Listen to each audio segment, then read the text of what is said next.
Hello प्यारे बच्चों। तो आज हम करने जा रहे हैं डायरेक्टरेट ऑफ एजुकेशन की वर्कशीट नंबर 16 क्लास 7th विषय विज्ञान। आज का टॉपिक रहेगा बेटा उदासीनीकरण। आखिर ये उदासीनीकरण क्या होता है बेटा? जब भी किसी अम्ल और क्षारक के बीच में अभिक्रिया होती है तो इस अभिक्रिया को उदासीनीकरण कहते हैं। इसमें क्या होगा बेटा, अम्ल और क्षारक मिलेंगे और नई वस्तु क्या बन रही है यहाँ पर, लवण, और साथ में बेटा यहाँ पर क्या बनता है, जल। तो उदासीनीकरण अभिक्रिया अगर आपसे पूछी जाए तो आप क्या बताएंगे? जब भी अम्ल और क्षारक अभिक्रिया करके लवण तथा जल बनाते हैं तो उसे क्या बोला जाता है, उदासीनीकरण अभिक्रिया। बेटा जब भी उदासीनीकरण अभिक्रिया होगी तो हमेशा कुछ ना कुछ ऊष्मा निकलेगी। इसका मतलब जिस परख नली में आप अम्ल और क्षार को मिलाएंगे तो अभिक्रिया के बाद आप उस परख नली को छूइएगा बेटा। जैसे ही आप परख नली को टच करेंगे आपको परख नली गर्म लगेगी। क्यों लगेगी गर्म? मैंने अभी बताया आपको कि उदासीनीकरण अभिक्रिया में ऊष्मा मुक्त होती है। इसका मतलब हमेशा अम्ल और क्षारक जब भी मिलेंगे वो ऊष्मा उत्पन्न करेंगे, गर्मी उत्पन्न करेंगे, जिससे कि वो बर्तन क्या हो जाएगा, गर्म।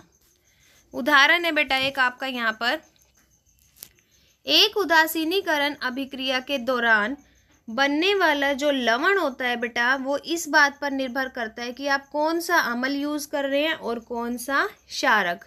मान लीजिए आपने सोडियम हाइड्रोक्साइड का सूत्र क्या होता है बेटा, NaOH, और हाइड्रोक्लोरिक अम्ल होता है HCl, इनको मिक्स किया तो बेटा क्या बनेगा यहाँ पर, नमक। जो आप नमक यूज करते हैं NaCl, sodium chloride, plus H2O, जल। ठीक है बच्चों, जल बन गया हमारे पास और सोडियम क्लोराइड नमक बन गया। अब ये जो लवण बनेगा बेटा वो लवण हमारा क्या हो सकता है, या तो अम्लीय होगा या क्षारीय होगा या उदासीन होगा। तीनों तरह की प्रकृति का हो सकता है। ठीक है, आगे आपको एक एक्टिविटी दी है बेटा, डायग्राम में भी देखिए आपको एक्टिविटी में क्या बताया गया है। आपने एक परख नली लेनी है बेटा। परख नली में 1/4 भाग में हाइड्रोक्लोरिक अम्ल डाल लेना। हाइड्रोक्लोरिक अम्ल एक रंगहीन विलेय होता है। फिर आपने क्या करना है, फिनोल्फ्थलीन सूचक लेना है। सूचक क्या होता है बेटा, जो अम्ल में मिलाया जाए या क्षारक में मिलाया जाए तो उनका रंग बदल जाता है, जिससे हमें पता चलता है कि दिया गया विलयन हमारा अम्ल है या क्षार। तो बेटा आप जैसे ही उसमें 2-3 बूंदे फिनोल्फ्थलीन की मिलाएंगे, फिनोल्फ्थलीन मिलते ही अम्ल के रंग में कोई भी बदलाव नहीं होता। लेकिन जब आप इसको सोडियम हाइड्रोक्साइड यानी क्षारक में मिलाएंगे बेटा तो क्षारक में इसका रंग कैसा हो जाएगा, गुलाबी। दिख रहा है आपको यहाँ पर, अम्ल तो रंगहीन है लेकिन क्षारक में इसका रंग कैसा हो गया बेटा, गुलाबी हो गया है। इसका मतलब अब आपने क्या करना है, अम्ल के अंदर ही आपने क्षारक मिला देना है तो इसका रंग वापस से कैसा हो जाएगा, उदासीनीकरण। इस बात से स्पष्ट होता है कि जब भी हमारा विलयन बेटा क्षारकीय है तो फिनोल्फ्थलीन कैसा रंग देगा, गुलाबी।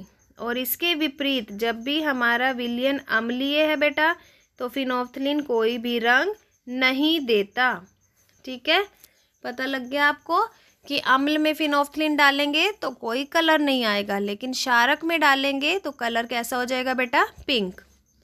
नेक्स्ट है आप देखेंगे उदासीनीकरण अभिक्रिया के तत्काल बाद मतलब तुरंत बाद, जैसे ही आप परख नली को छुएंगे, स्पर्श करेंगे तो आपको वो गर्म दिखाई देगी।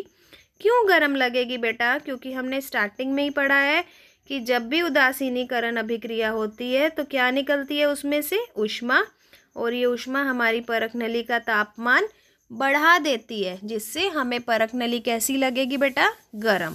ठीक है, आइए इसका अभ्यास करते हैं। फर्स्ट क्वेश्चन है बेटा आपका, उस अभिक्रिया का नाम बताइए जिसमें अम्ल और क्षारक मिलकर लवण और जल बनाते हैं। क्या नाम होगा बेटा फर्स्ट का, उदासीनीकरण अभिक्रिया।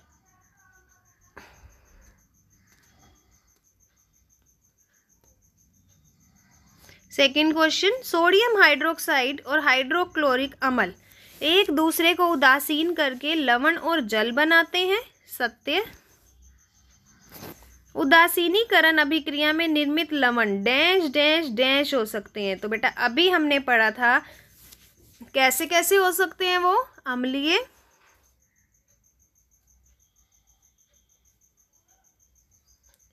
क्षारीय,